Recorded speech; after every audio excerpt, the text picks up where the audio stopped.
Hello, everyone. Good afternoon. Yes, afternoon. My name is Jimmy Bogard. You can find me on Twitter at @jbogard. Everything you see today, code and slides, all that stuff, will be on my GitHub, github.com/jbogard. You'll see a bunch of repositories there, and I'll give you the link to these at the end. I blog about this topic and quite a few other things on my blog at jimmybogard.com. There's a bunch of other junk about me at the bottom. But today, I want to talk about the exciting topic of distributed transactions. Everyone's favorite afternoon talk, right? This is a very long title. I could have just summarized it as Cloud is Hard, because that's really what I'm talking about here is some of the things that we ran into moving from very simple systems where everything is like nice and easy to reason about to going to the cloud where like everything is everywhere and I can't really reason about anything. So most of my career, I was in a much simpler time and space where I had this like very simple system where I had the app and the database. And when I wanted to interact with the database, which by the way, I've actually had clients who just have the database. That's still a thing out there.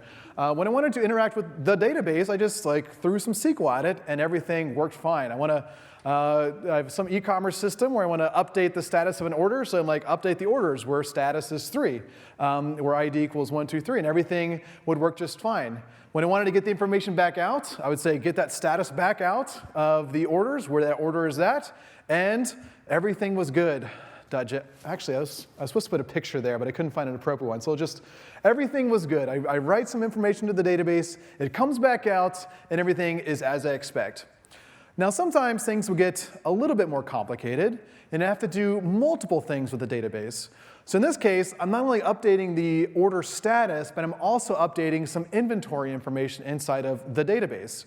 So I'm updating the status of an order, but also decrementing some of the quantity of the stock because, well, we don't want to sell something we don't actually have in inventory. So of course, we want to do those two things together. When someone buys something, I'm reserving that stock from someone else, so I want to do these two things together.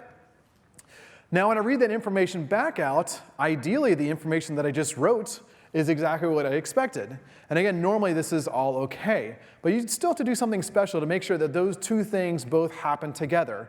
And when I want to have these two things happen together, if something fails with one of those operations, then I need to wrap it in something to make sure that it either all succeeds or all fails. And that thing I wrap everything around in is really the fundamental building block of the database, which is a transaction. It either all succeeds or all fails. In fact, there's an acronym around this, ACID, right?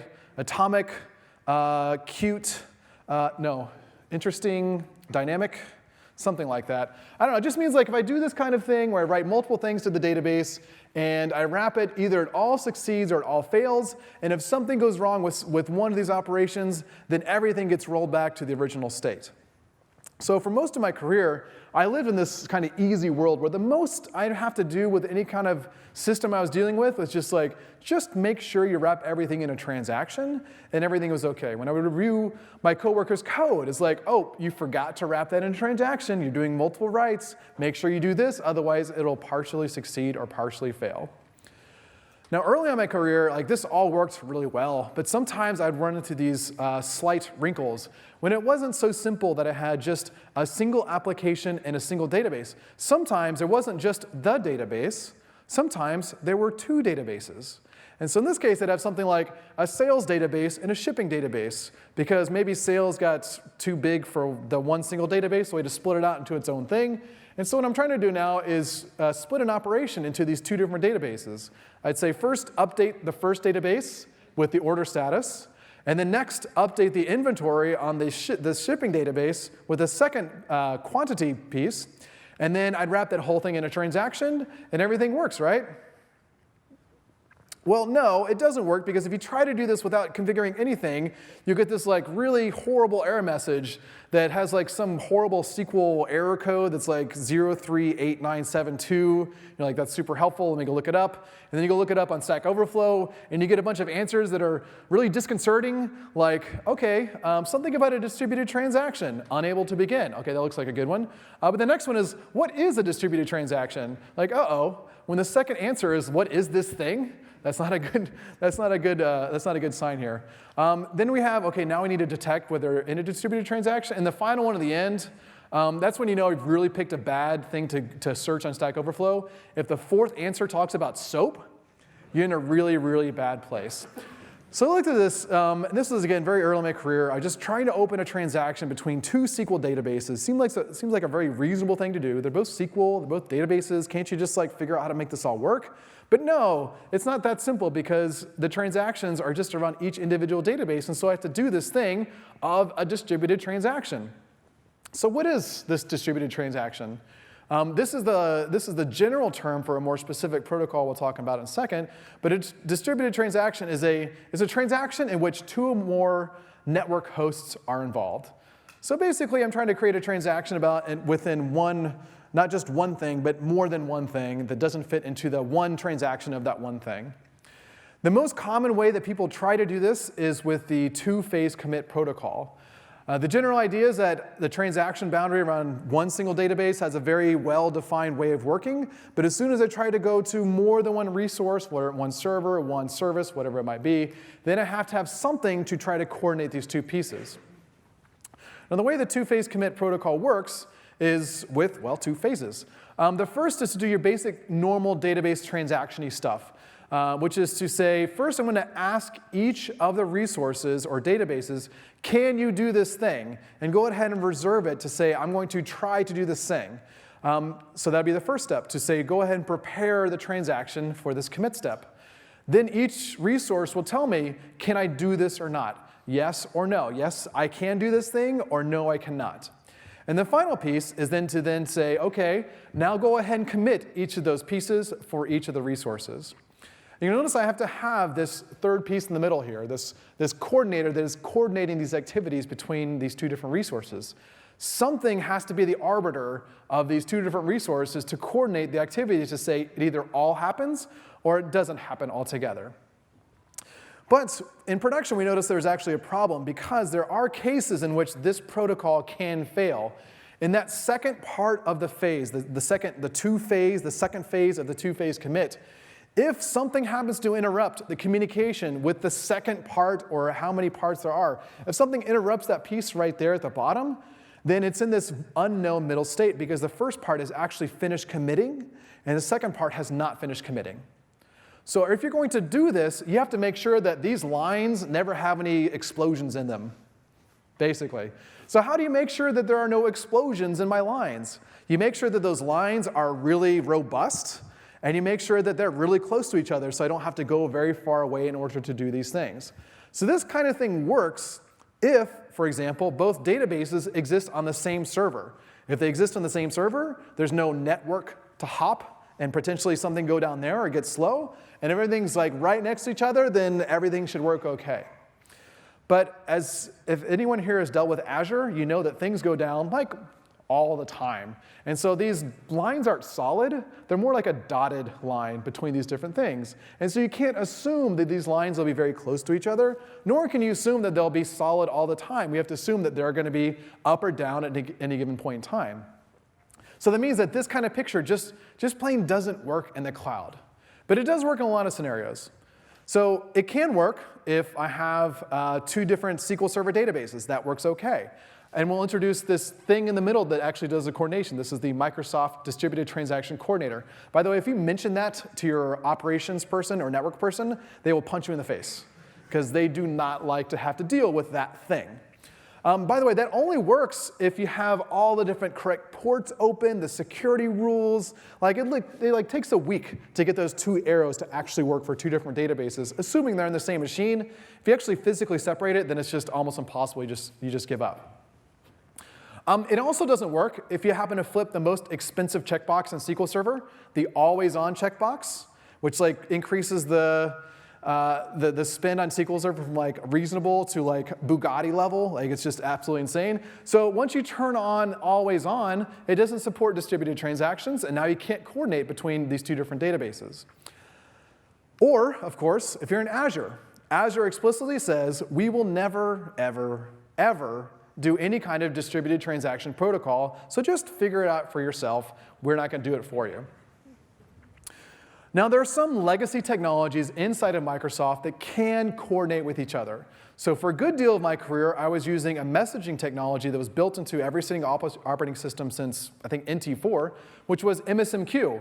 Microsoft Messaging Queuing actually does support distributed transactions. So it could have a single transaction that both wrote a message to a queue and wrote to the database, and have those two things either succeed or fail at the same time.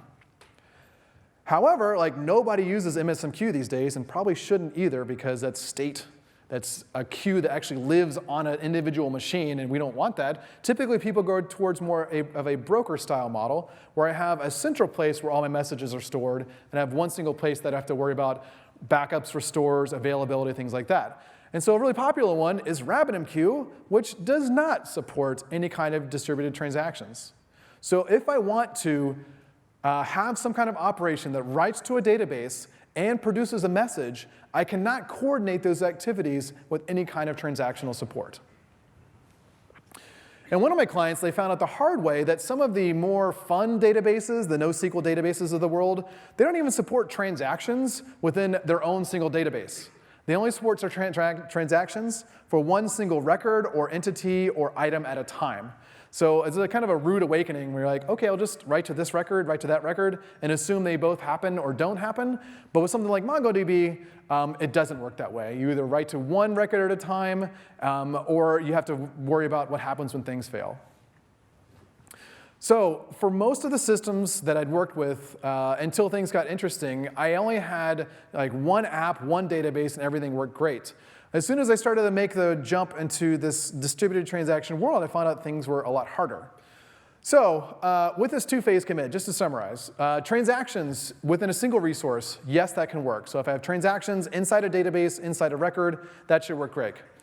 If I have transactions across identical resources, like if I bribe the operations and network people enough, maybe it can work. They'll open the ports for me, but generally it won't work. If I try to transact across disparate resources, like message brokers, message queues, logs, streams, and a database, that will not work. And then finally, transactions across multiple items. That's either a yes or no. Yes if I'm using SQL, or no if I'm doing NoSQL. So with this picture, most of the time when I'm seeing people build systems, they're assuming that the answer is always yes. Like, transactions will always work. I don't have to worry about things going down. But in reality, things do go down all the time, especially if we're working on cloud providers that just, like, things just go down as they do. So when I first ran into this, not just in a way that I could just kind of spackle over it with opening ports, was a project that was on MongoDB and RabbitMQ. Now, the reason why they chose MongoDB is because they were going microservices, and the DBAs didn't like microservices, so they said, we'll go MongoDB because then we don't have to talk to the DBAs anymore. But then they had this problem that, OK, now we don't have this ability to support transactions between multiple documents, multiple resources. So for them, they were trying to have a single operation, a single request, that would write to multiple documents and be able to produce messages on RabbitMQ. And all of their code just assumed that this would all succeed. For them, though, they were a global manufacturing company. I mean, imagine like the people that build iPhones, like that sort of level of scale. And they just coded all this stuff. They just assume, yes, I can just write all this stuff to Mongo, write all this stuff to RabbitMQ. But there's nothing that really took into account that those lines are not solid lines, that are actually dotted lines. Things can actually fail. So this dealt with order fulfillment. It was consuming messages via RabbitMQ. So it was actually reading from a queue. During that operation, it would write out to MongoDB, doing multiple writes. It was also producing messages via RabbitMQ, all within a single assumed transactional activity. That is, they would have a single block of code that did all these sort of things, and they just assumed like it either all succeeded or all failed. But as we've seen, like, we can't make that assumption. There's nothing inside the different resources or like anything that we could just pull off the shelf that you could make all these things succeed or all fail. So we'll dig into the code a little bit more, but it looks something like this, in which they had, in this case, they were dealing with MongoDB, but they had some wrappers. And they do things where they would first update a single item inside of MongoDB. They would loop through all the items and the order request and go ahead and update the quantity for each individual stock item. And then finally, they would notify downstream systems by publishing an event saying, yes, this order's been approved because all the stock looks good, so go ahead and notify downstream systems we can actually ship this order. But there was no like transactional block around any of this. And so when I pointed out to them, like, by the way, something can fail right here, and now I have decremented stock, but I've not notified any downstream customers, like, your customers are going to be pretty upset that this has happened. OK, that's great. Well, let's fix it. OK, well, how do we fix it? How do we get around that there is no transaction around each of these things? And that was the first thing I Googled about it. It was like, MongoDB, distributed transaction. And basically, the Stack Overflow answers were just laughs, like, ha, ha, ha, ha. No, you can't do that. Or even RabbitMQ. It does have a concept of transactional reads and transactional writes, but I can't tie that into whether or not MongoDB passed or failed. There's no unifying protocol or anything that tries to tie all these things together. And there really shouldn't, because it's such a hard problem to solve that we really can't solve it with just something like a protocol or something like that. So when you Google this and you see, like, how do people actually solve this in the wild, I actually ran across a paper from Pat Helland, who is I think right now he does work for Salesforce. At the time he wrote this, he worked for Amazon.com. He used to work for Microsoft. He actually wrote a big part of the Microsoft Distributed Transaction Coordinator, as well as SQL Server has some kind of message queue underneath the covers or something. So he was part of that as well. So he was very big for a very long time into like making the database the thing that everything flowed through, and then you just like throw more transactions at this thing and it all worked. But once he went to a cloud-based environment, he found that that doesn't actually scale. It doesn't actually work when I start to move all my resources off this single box and start to distribute them throughout different data centers. So he wrote this paper, and this is the basis of the title of this talk, which is probably should have prefaced that. Life Beyond Distributed Transactions, an Apostate's Opinion. And apostate, by the way, I think we'll define it later, but part of the epiphanies from this is whenever you're building systems is if you want to ever get this to any kind of scale that gets off a single box, then you have to assume that the transactional boundary of your system can only be a single item.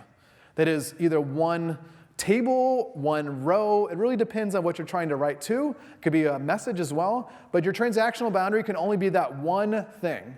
So whatever you do to be able to coordinate your action with other things, you can only reason about a transaction with that one individual item. And he describes a means of being able to do so. He says, well, the way you solve this problem is instead of you trying to write to two different entities or items at the same time, instead you start to use some kind of messaging with your item so that you can communicate from one item to the other. And the trick is to store your messages of that item from one item to the next inside the transactional boundary of that first item. So when I'm wanting to communicate from this entity to the other, my transactional boundary includes whatever business data I have as far as that part of that first entity, and any kind of communication I'll have to the outside world. When I want to actually consume these messages, that is, communicate from one entity to the next, then what we'll do is have some kind of way to keep track of what messages I've received so that I know, like, this thing has tried to communicate with me before, but have I done it yet or not? So I start to keep track of the different messages this entity has received to make sure that I don't accidentally process that message multiple times. And eventually get to this more complex picture where I'm keeping track of conversations from different entities, from one entity to the next. And these messages are always stored within the same transactional boundary of that original entity. So we saw this, we're like, great, we're going to do that. But there was a problem. There was no code with this. It was only pictures of things. Like, we'll just have circles and squares and boxes and letters, but like nothing to tell me, like, I'm on Mongo and I'm on RabbitMQ. How do I actually translate that into a real implementation, something real behind the scenes? So we had to take that and say, well, what does this mean inside of the current system we're working with? We do have messaging. We have RabbitMQ. We do have something like entities, but they're documents inside MongoDB. So how does this translate into that picture? So it looks something like this. we would have each individual document that represents the transactional boundary of MongoDB. So that represents the things that can write within one atomic operation that can only be inside one single document. Now, I know if you go actually Google MongoDB transactions, that there's a lot of like marketing stuff that says they can do transactions, but then you read the operational support and like, actually don't use this yet because we haven't actually proven it out real in production. So for us, we said, okay, that's still like further down the line. So our transactional boundary that we can reason about is going to be one single document at a time. This will, of course, have the real business data associated with what we're doing. So we'd have all the JSON junk associated with that individual document. But as part of this, we'd also include communication to the outside world or to other interested parties. So when I wanted to communicate with another document that had its own business data, then it would have to have some kind of messaging structure to communicate to the other piece, and we called it the outbox. In my head, I like literally picture people as these documents that have their own workspace, and when they want to communicate to other people with other things they want to have happen, then they have like a something on their desk that has a piece of the stack of papers that says, I want to do something with someone else, so here's my outbox, something else can go shuttle it on to the other people. And every single interested party that's involved in the system has their own individual outbox that is within their own transactional boundary. So when I want to communicate to other people, other items or resources, then I will place items in my outbox, and then something will then go deliver them to the other side. I do have to keep track of these individual items. So each individual document has to have their own inbox to keep track of things it's received to know whether or not anything's been processed before. All right, so I'm going to switch actually to a code example to show how this might look in real life. Now this example that I'll be showing is using Azure Cosmos DB because really Mongo doesn't really work that great locally. And so Cosmos DB seemed like a good thing to do on a like Microsoft-centric conference, so Cosmos DB. I am still using RabbitMQ because there's no way to run Azure Service Bus locally. Maybe you can work something out, Sal. You cannot. You cannot. So it's using RabbitMQ for messaging, but Azure Cosmos DB through a local emulator for my documents. So the first thing I'll show is how do I actually signify an individual message. So in this case, I just have a very simple interface, an iDocument message. And the only thing it has on it is an ID because I have to have some way to distinguish this message sent to someone else versus this other message over here. So in that case, I'll have an iDocument message. And then on top of that, I need to have that container for the inbox and the outbox. So I'll have a base class that includes an outbox and an inbox. And the outbox and inbox are just a hash set of document messages. I hash it because I want to make sure that if I get two messages with the same ID, I only store that message once. And if anyone wants to interact with this document, then they'll need to work through these inboxes and the outboxes. And because the inbox and the outbox lives on the same base document as everything else, then this all gets saved automatically each time I write this document to Azure Cosmos DB. So with this primitive of having a base document with inbox and outbox, I can start to build more interesting things. For example, my order request is inheriting from document base.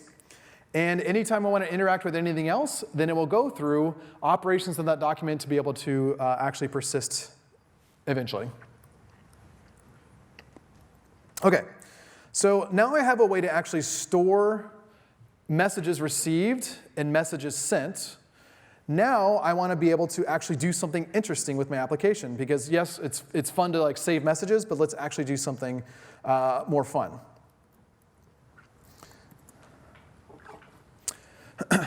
So I have this order request object that can be able to store messages needing to be able to send to someone else, but I have to have something that actually takes those messages out of one document and sends them onto something else. And to do so, I will have something that takes messages out and sends them along with a dispatcher.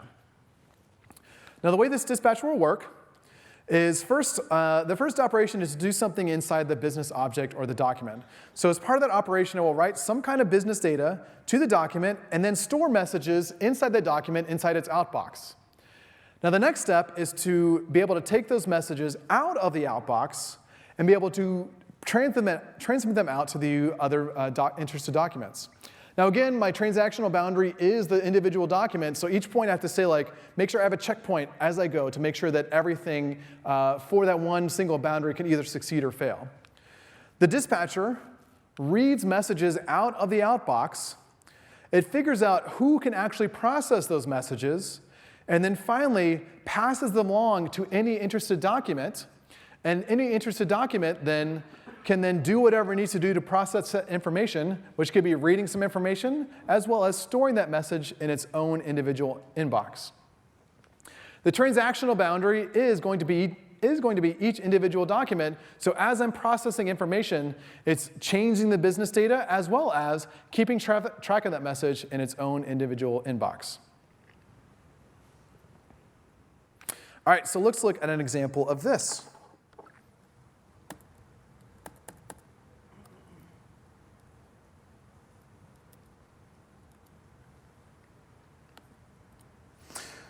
All right.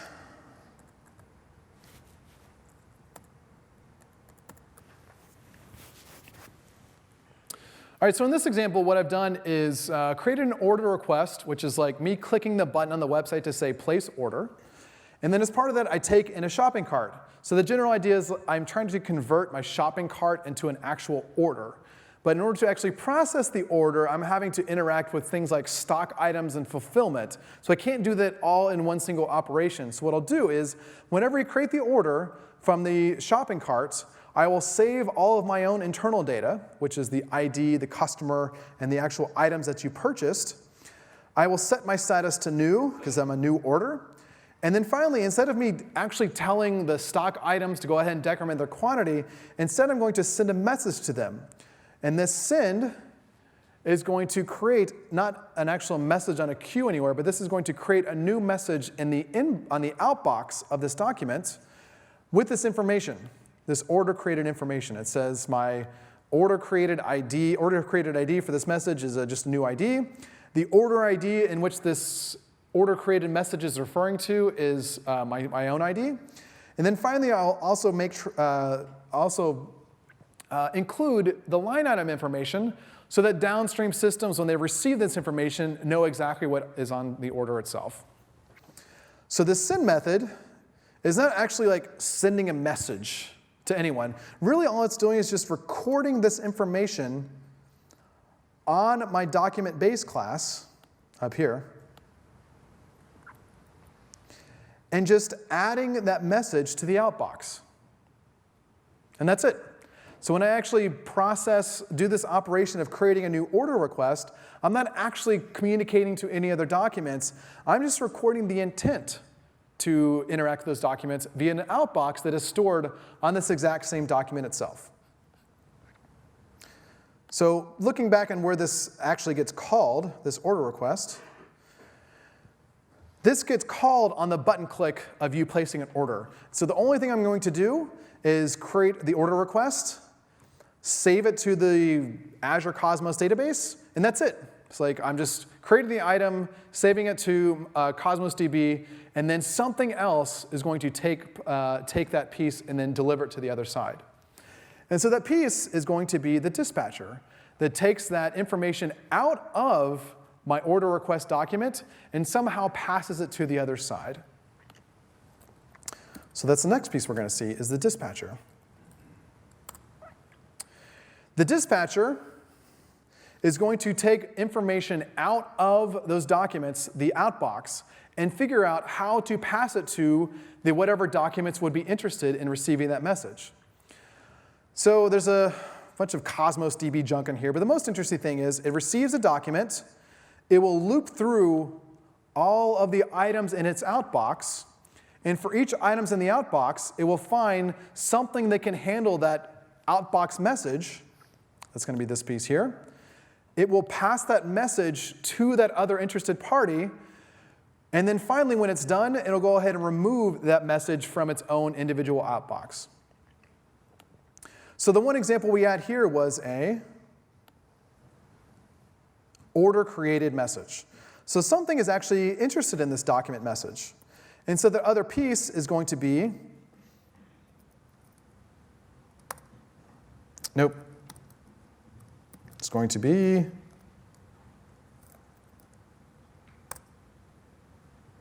I don't think that's the one either. It's going to be, oh, this is the one.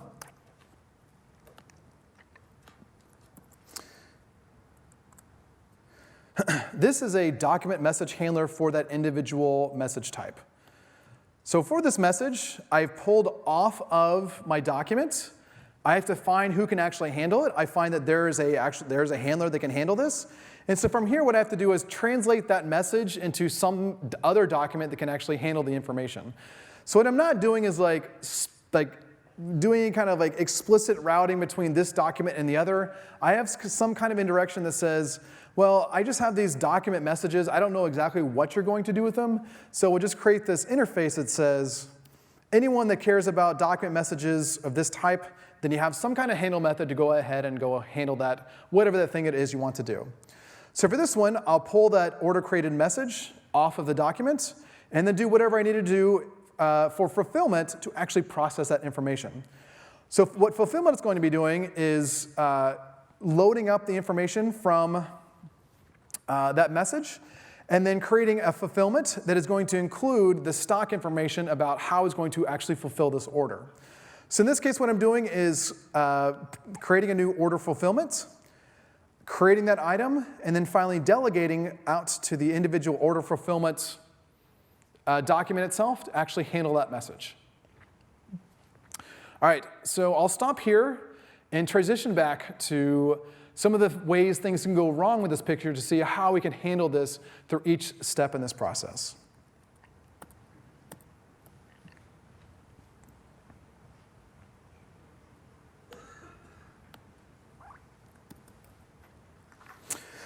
Okay, so up until this point, I'm really just still assuming that everything can basically succeed. I'm having a lot of indirection around here to say, well, I can't write to 2 documents at the same time, so I'll just use these kind of messages to be able to coordinate these activities. But that still doesn't help me when things can potentially go wrong with that picture. Now remember, in MongoDB, my transactional boundary in Cosmos DB is one single document at a time. So I have to assume that every time I write to Cosmos DB, that something can fail immediately afterwards. So every time you see like create item or update item, I have to assume that something will fail immediately afterwards. So in this picture, I'm like halfway through the process now. I've pulled something off of my original document, and I've now passed it to the first document, and now it's succeeded. But as I pass it to the second one, something goes wrong. What goes wrong? I don't know. It could be an exception from a bug someone wrote in the system.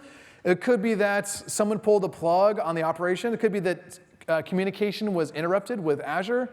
Or it could just be I'm in the middle of deployment and I'm just trying to update my software to get rid of the bugs. Whatever it might be, something can go wrong with that second part of the operation, and so I have to be able to recover from this picture. So in our case, what we'll do is have some way of retrying this operation, and something has to do this. How do I get halfway through this operation and make sure that something can go ahead and pick it up and go on from there? So this gets into retries.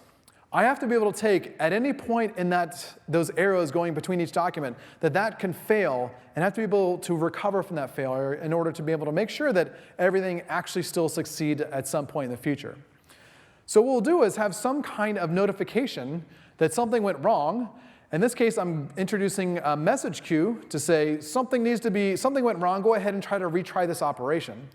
And so when I retry this operation, I'll do that whole thing all over again. That is, I'll read a message from the outbox of the original document, then I'll dispatch it to that first document, but I've already processed that first message, so I don't need to do it again. So this one just says, nothing to do, I've already done this, so I don't have to redo this operation. The second one hasn't processed this message yet. So it actually will do whatever operation it needs to do to be able to process that data. So it processes the information and then says, yep, everything's good to go. And so finally, when we're done, everything says it's successful. So we remove that document, the original message, from the first originating document. Now everything is successful. And so this entire operation is complete. The only way this can work properly is if I make sure that within each arrow, I'm able to check to see, have I done this thing before? And if I've not done this thing before, go ahead and do the thing. Otherwise, I have to check to see and then actually do the operation underneath the covers. So let's go back to our code to see how does it actually keep track and make sure I haven't processed each of these things before. By the way, if everyone just wants to go back to the world of a single app and a single database, like, I get it. Like, I do too. I miss those days when everything was so simple, it all just fit in a single transaction, and all was good. OK. So in our first original operation, in which I was creating the order,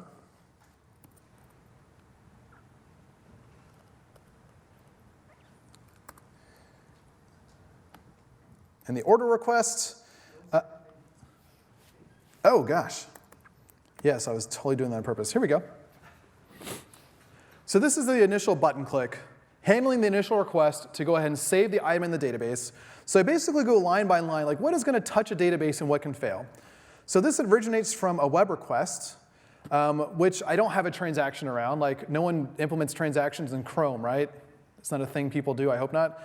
So there is some point where I don't really have that transactional support. So I assume that this entire thing, someone could click the button twice and then have to be able to handle that. So at this point, once I'm down to this level, I have to assume that this can happen more than one time. So at this point, I go ahead and create the item. I instantiate the order request. I create the item. At this point, this is my transactional boundary. So at this point, things are good, but everything after this can possibly fail. So I could potentially screw up my cart. I could potentially not return the response. But I have to assume like this by itself can either succeed or fail, and that's it. Now, once I've actually created the items with their outbox, at this point, something is taking over, and that's my dispatcher. So let's go to our dispatcher to see how that thing can fail. My dispatcher is finding items that have individual items in their outbox to process.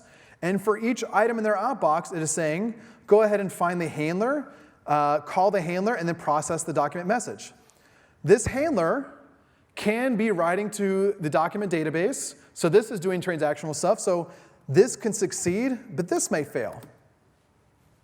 So I have to be able to process this all over again. This handler may execute twice. I don't know that. So each time I actually handle the document message, I have to make sure that I can handle that this thing could potentially be processed twice. So behind the scenes, once you eventually get down to the individual documents that process the messages, what they'll do is, this is inside the order fulfillment document.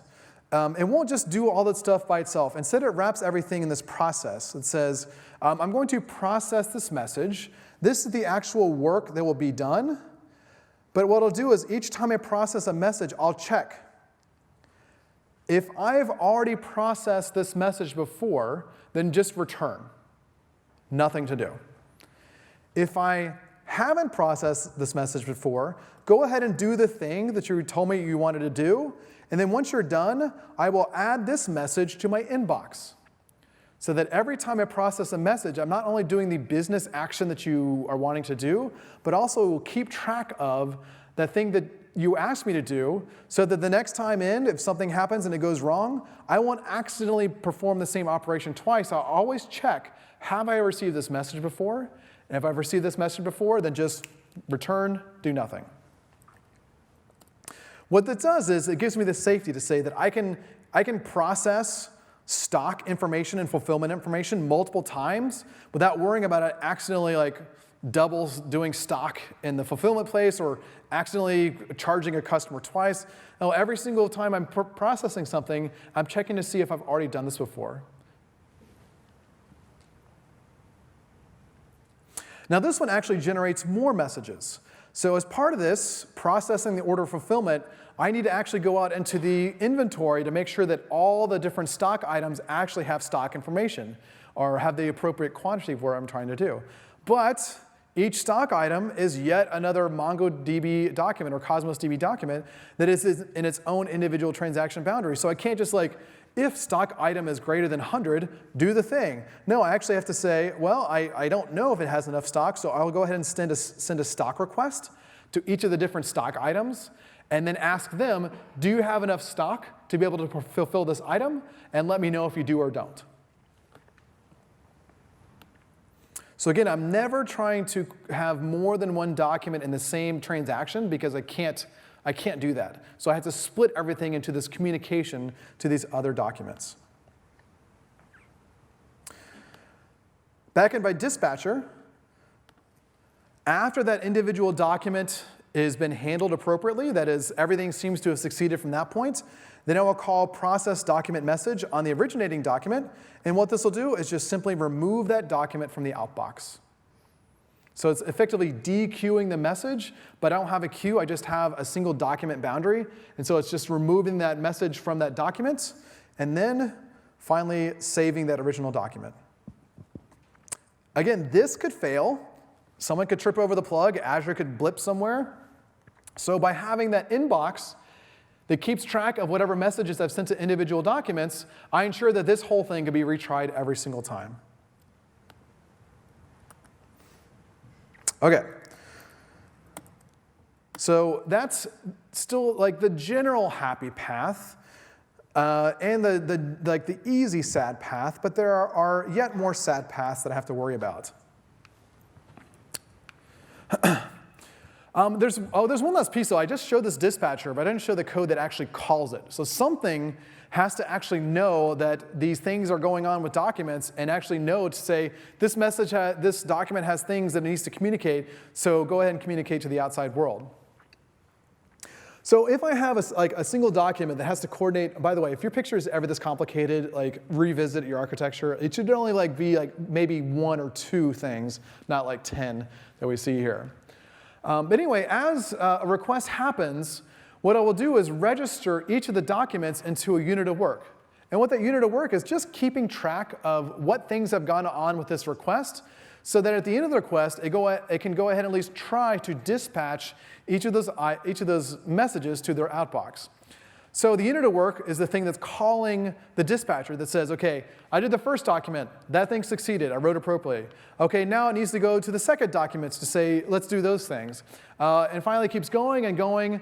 Eventually, something may fail. And so what it'll do is create a message, again, to try to retry that individual document so that at least it partially succeeded, but maybe not completely succeeded. When it retries, it can go ahead and just start from the top and say, go ahead and retry this overall operation. And because each of these documents has kept track of what it's done in inboxes, then each operation will just do a no-op until it gets to that final document that says, OK, now something has actually gone wrong. We haven't actually processed this message yet, and so let's go ahead and do whatever operation that it said it's going to do. OK, so I'll show this with our last piece, which is a unit of work in a repository.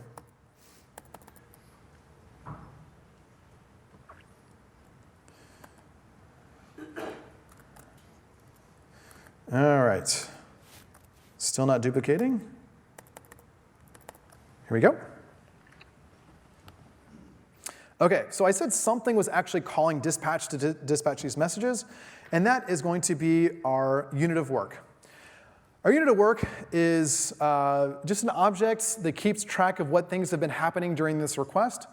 If you're like in Happy Land, where you're just using Entity Framework, you don't have to worry about this pattern. Like, it just keeps track of stuff that has happened and knows to go ahead and commit that transaction at the end. Well, we don't live in Happy Land. We live in sad Cosmos DB land, where we don't have that at our disposal. So we have to we have to implement these patterns ourselves. So we're going to implement the unit of work pattern that has its own internal identity map, which just keeps track of what documents have been worked with during this request. And then as things happen inside my request, they will get registered with my identity map. So I could have one document that gets registered, or maybe multiple documents that get registered. And then when I complete the request, for whatever that means, this is like the commit part of a transaction, then all this is doing is looping through my set of documents I've worked with, find any messages that have find any documents with messages in their outbox, and then go ahead and calling the dispatcher for each individual document. So this ensures that when I click the button on the web page, at least makes a good attempt to try to process every single message of the outbox of any documents I've worked with. But if something goes wrong, something happens, then it will go ahead and say, go ahead and dispatch that message, that individual document offline. So this could flag the record for reprocessing. It could drop a message in a queue. This is just like a, hey, something went wrong. Like, go process this sometime later in the future. And so this gets called, in this case, I think it gets part of a filter that just says, OK, around each request, when I'm doing some operation, go ahead and do the thing, and then when I'm done with the thing you're supposed to do, go ahead and complete the unit of work. And this will go ahead and try to dispatch everything out into my individual documents so that I have, like, at least when I click the button, it will try to go ahead and dispatch all those messages to all the documents. When I'm loading things up, that was part of this register that I had over here. If I want to try to load a document from the database, then I actually do have a repository pattern, like one of the few times I actually am OK with this repository pattern, because it will go ahead and check my overall unit of work to say, do you already have this thing? And if you don't have this thing, then we'll go ahead and register the thing after I load it out of Cosmos DB. And if you do have the thing, then I will just return that back out because you've already asked for it. This is the stuff that, again, like Entity Framework and other ORMs just do for you. You don't even know that they do for you. But if you want to try to have a multi-resource operation, these are the kind of patterns you have to start implementing yourself. By the way, there's like way more things that can go wrong with this. So don't just take this and run it in production. There's a lot more things you have to worry about than just registering and finding here. OK. So with that in place, I've got a way to take messages from one document, process them with another via the dispatcher. If I'm doing more than one thing as part of a request, then I have a unit of work that is keeping track of everything that's happening to know to try to dispatch everything. And then finally, if something goes wrong, then I have some way to say, oops, something went wrong, and go ahead and just try to dispatch that message offline. OK, so this last piece is the one I want to show that is like what happens when things go really, really wrong with this picture.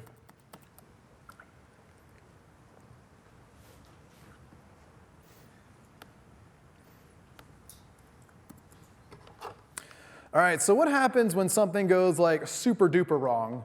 That is, I've got this like multi-document coordinated activity that I'm trying to have as part of like a lockstep, like gated, very much like a canal lock sort of behavior where I have one document at a time coordinating with others. But then I have this poor document at the end that fails. And so we had like we needed a way to be able to get notified that that thing failed, and we want to retry that one individual document. But what happens when like the unit of work fails, and then it had those in-memory documents, and it can't retry it at that point? Then something has to know to retry these documents in the future. Now, there's a number of ways you can do this. It really depends on what tools are at your disposal for whatever database you're working with. But one way we did with Cosmos DB and MongoDB was via a trigger. They don't call them triggers in Cosmos DB because nobody actually wants to develop triggers on a database. That's like a bad thing to do.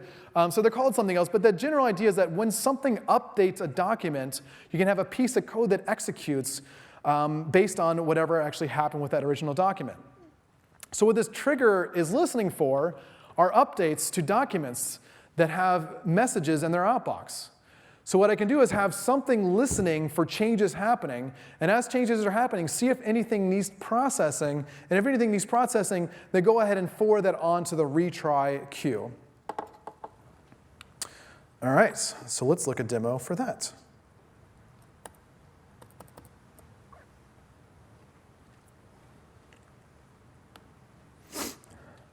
OK, so the piece we have there is what happens when something fails between here and here.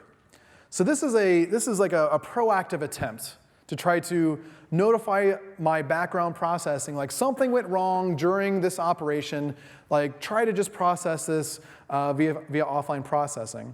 And this, behind the scenes, will drop a message onto a broker or a queue to say, go ahead and process this thing. But if something fails like right before there, then how do we recover from this failure? And so what we're going to be using are triggers inside of Cosmos DB to be able to be notified that something went wrong. So Cosmos DB calls these document feed observers. And I could be, you implement this interface, I change feed observer. And the general idea is that for an individual collection, you want to be notified for certain things that have happened.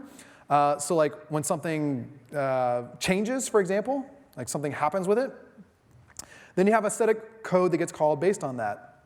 It passes you a list of documents that have changed since the last time it's checked. And what we would do is just basically loop through these documents, find anything that has items to process in its outbox, and if it has things to process in its outbox, then what I'm going to do, instead of me trying to process immediately, I will immediately get into some kind of durable format to say process this document. And so that's what this last piece is. It just says, I'm going to create a durable message that goes onto a real actual queue, and go ahead and process these documents immediately. Behind the scenes, what this will do for us is really just call the dispatcher for that individual document. And then eventually, like with a bunch of generic stuff, it will do the same thing we did before, loop through the outbox, find the handler for each individual document message, call the handler, process the document message, which means take it off of the outbox, and then finally save the original document. So it's the exact same thing we were doing before, except now this is part of a background processing trigger to be able to say when things get updated, go ahead and have something that can kind of catch up if things go wrong. Now, I have this configured, I think, yeah, this is a bunch of crazy config code, but eventually I have different change feed processors, and what I'll do is I'll delay it by some amount of time, like 15 seconds. So Cosmos DB normally will just like call your trigger immediately, but I don't want it to do that. I only want to do that if something went wrong. So I said, well, like if just wait a little bit and then go ahead and check to make sure everything went through okay, and then you can go ahead and try to process everything. So this works on a 15-second delay that after I've made any change to a document, check to see if it has any messages in its outbox, and if it does, then go ahead and fire a message onto Azure Service Bus or RabbitMQ to say like, process this message and all of its stuff inside of something that can be more easily managed. Now, there are other ways I've done this. Like, you could have triggers on a database table. You could have just like a nightly batch process. Once a night, look for anything that has messages in its outbox and go ahead and process these things. Depending on like how quickly you need to be able to dispatch those messages between documents, that's basically what I tried to do based on this. For this customer in particular, it was a manufacturing company, and so we calculated how long it would take from one operator to walk from one station to the other and get upset or pissed off at something. And it was about 15 seconds from them to walk from one station to the other, and they say, oh, no, actually it went through. Okay, they go ahead and walk back, everything's okay. So that's how we figured out that SLA, is just measuring someone's speed of walking and how annoyed they'd get. Okay, so with this background processing, I've got my change feed going, I've got document messages going from one place to the next. Let's actually run this to make sure I've got everything working okay. So this example is using Azure Cosmos DB for my data storage. It's using RabbitMQ to shuttle the messages between different components. And then it's just a really ugly ASP.NET Core front end that I think I just took from one of Microsoft's examples because that's the easiest thing to do.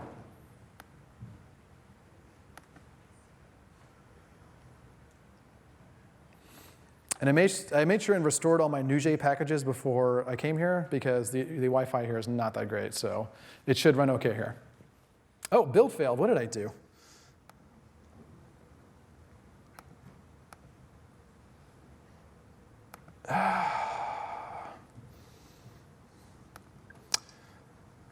It actually did fail restoring. So what I'll do is I'll see if I can just run it without restoring packages.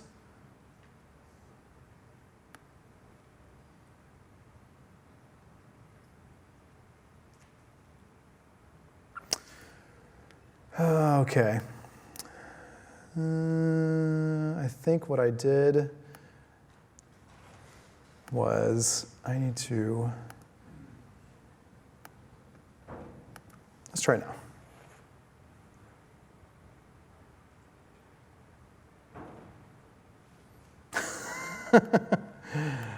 Okay. So clearly I need the internet to make this work. All right, let's do this. I wish I could run the last running instance. Do you know how to do that, Seth? No. OK. Did you try the speaker Wi-Fi? Oh, I'm on some other junk Wi-Fi. Yeah, do it. I can log in. I already know your password. It's fine. OK. Well, if this was working, what we would see is a web UI in which I start the interaction by adding some items to my cart. And when I check out, it will, I'm going to try to get this Wi-Fi working. That's annoying.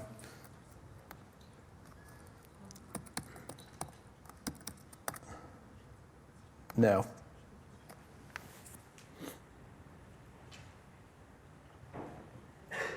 Well, that's not a good sign.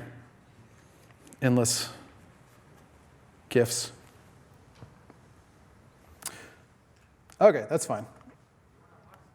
No, it's fine. I like everything local to make sure it works, and of course this happens. So anyway,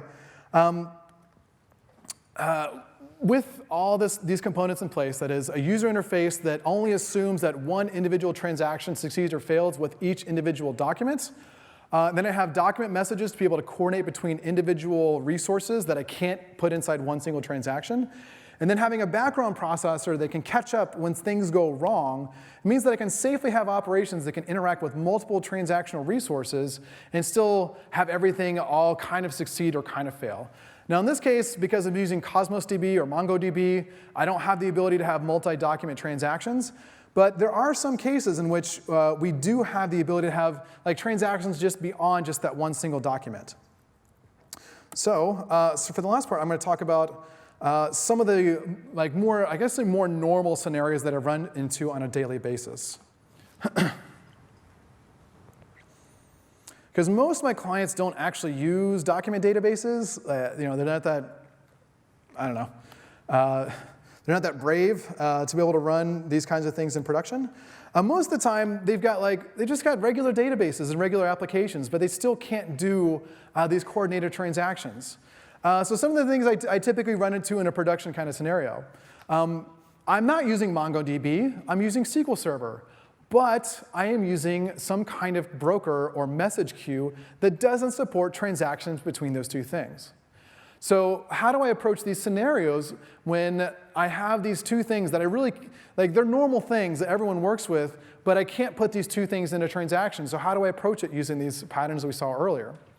Well, the first thing I do is I try to find what are my transactional boundaries. What are the things that I can absolutely guarantee can either succeed or fail for each of the resources I'm dealing with?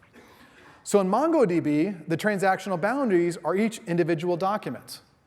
But for SQL Server, it's the whole database, right? When I make a connection, open a transaction, I can write to multiple tables, multiple rows inside a single transaction, and that can all succeed or fail. But I can't coordinate that SQL Server with that RabbitMQ queue, so what I have to do is introduce that outbox pattern to be able to coordinate those activities between writing something to the database and writing something to a queue. So what we'll do is introduce an outbox table. And instead of having each document have its own inbox and outbox, I'll just create tables inside a SQL Server for those inboxes and for those outboxes. So whatever my transactional boundary is the scope in which I put my inbox and my outbox. What about microservices, right? Because we're all doing that today, right? Everyone's doing microservices. In those, I have boundaries around each of my service boundaries. And so each service owns its own SQL or whatever data store it has. So for each of those, I'll have its own individual outbox that I need to dispatch messages to external services. So my dispatcher will read messages out of that outbox of whatever that outbox is and need to forward that message onto some kind of broker. But what we don't want to do is just directly expose those internal like C#y messages from my own internal store to the outside world. So we'll have some kind of translator that translates those internal messages into what I want to actually expose to other services, other interested parties. So those messages will eventually be consumed by my other service. The other service will receive those messages from the outside world, pass them on through a dispatcher, and then that own dispatcher will have whatever it means to have its own inbox for whatever it's doing behind the scenes. So in this picture, it may be 2 SQL Server databases, but it could be one Azure Cosmos DB database, one SQL database. It could be Neo4j on one end and, I don't know, Cassandra on the other.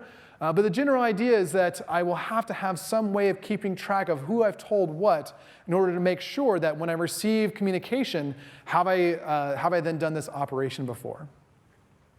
So our overall lessons from here. Distributed transactions are super easy when there is no network. Like you can turn on all the services on your box and everything's going to work great. But as soon as you go to production, that's when things get hard. So when you start to actually distribute resources, distributed transactions are hard or, in a lot of cases, just plain impossible. So in order to work a way around this, we have to find what is the transactional boundary behind each of those resources and introduce an outbox in each of those resources to be able to facilitate communication between each of those transactional boundaries. So that was finding life beyond distributed transactions and Apostate's actual implementation with real code that does work if I'm actually on the network, I guess. So if you want more information about this, I've got a whole blog series about each of these patterns one step at a time on my blog. Otherwise, you can find the actual working example at my github.com/jbogard. Otherwise, I hope you enjoyed it. I hope you have a great rest of the conference. Thank you.